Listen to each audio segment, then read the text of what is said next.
Hello. In this video we're just going to briefly touch on customizing or setting up templates to communicate with your customers and suppliers in Sage 1.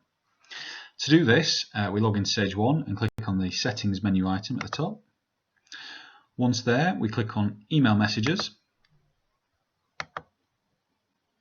And then once on this screen, we can then start making some customizations. So as you can see, it's asking whether you want to send a copy to yourself when you communicate with your customers or suppliers. So yes, send me a copy. It says, do you want to attach anything as a document? So yes, always attach your invoice or your purchase order as a PDF. We could customize that.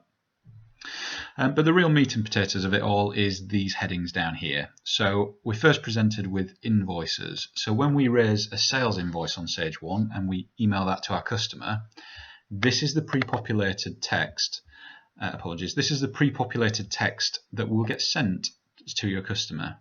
So it's worthwhile spending a little bit of time wording it in such a way that it comes across as being professional, that you've spent a bit of time writing the email in preparation of sending them the invoice, something about thank you for doing business with us, we hope to do it again soon in the future, some contact details, maybe your name and address at the bottom, and any privacy or confidentiality notices you want to include on that email.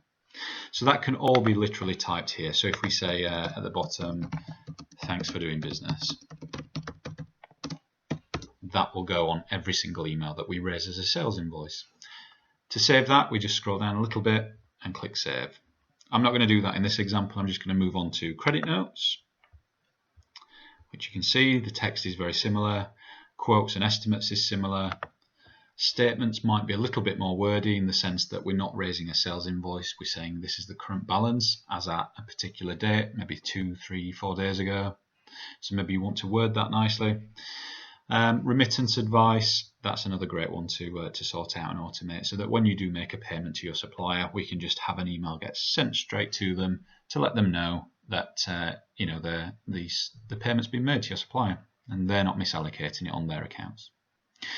So that's just a few examples of what you could do. I definitely think it's worthwhile spending the time getting the wording right, and it just looks very professional that you've spent the time doing it and you want to continue communicating with your customers and suppliers.